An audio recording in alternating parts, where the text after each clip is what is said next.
Jeg havde en pige, der kontaktede mig. En ung pige, som hele sit liv har levet rigtig, rigtig sundt. Og næsten for sundt, for hun har fået et meget forskruet forhold til mad. Og det var kommet derud, hvor hun egentlig ikke nød at spise mere, og hun havde et meget anstrengt forhold til mad.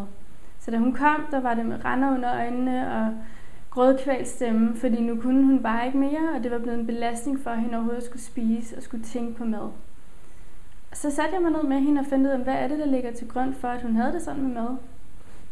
Og vi fik stille og roligt snakket om nogle af de ting, hun kunne ændre lidt på, stille og roligt, så hun også kunne følge med psykisk i det her projekt. Og det gik sådan, at jeg efter 4 gange med hende fik en kæmpe krammer, og så sagde hun, at jeg var det bedste, der var sket for hende. Og det siger lidt om, hvor meget mad har at sige for folk. Hun var blevet en helt anden person, efter vi havde snakket sammen. Det psykologiske i maden spiller en rigtig stor rolle. Alle har et issue med mad, så det er vigtigt for mig at komme til bunds i de personer, jeg sidder med, og finde ud af, hvem de er som mennesker. For hvis jeg ikke ved, hvor de er som mennesker, så kan jeg heller ikke hjælpe dem. Så det psykologiske spiller en kæmpe stor rolle i det, jeg laver. Og derfor så er det også ret vigtigt for mig at vide, hvem de er som personer. For så kan jeg gøre det individuelt. Hej Mette, godt at se dig. Kom ind, far. Tak. Når jeg får en klient ind i døren, så gør det tydeligt for både mig og dem selv, hvad der er vigtigt for dem, og hvad deres mål er med det her. Så det vil sige, at personen skal have gjort klart for sig selv, hvor vil jeg gerne hen med det her. Om det er en livsstilsændring eller noget helt andet, så skal de ligesom vide, hvad de gerne vil.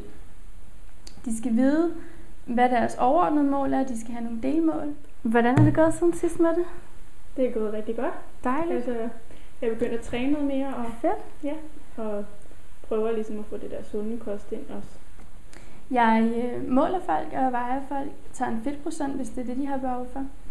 Og så snakker vi om, hvordan det går og sætter nye mål til næste gang. Så de ligesom hele tiden ved, at de har noget at skulle leve op til. Det er også det, jeg hører mange klienter sige, at det hjælper dem at vide, at de skal op og sige hej til mig. Skal vi ikke se, hvordan det er gået på vægten siden sidst? Jo. Godt. Værsgo, så op på vægten. Sådan. Det er 1,5 kilo mindre end sidst. Som diætist i mit firma, der er jeg også ude, og jeg har et slankehold, hvor jeg laver aktiv træning med folk, og de bliver målt og vejet, og vi snakker om, hvordan det går med deres vægttab fra gang til gang. Det er helt vildt, at det er siddet på din krop.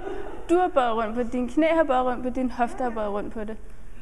Det er emmervækken slat. Det er rigtig givende for folk at være på et hold, fordi man har hinanden at støtte sig til, og man har hinanden til at både fejre sejrene og snakke om, hvis der er noget, der går mindre godt.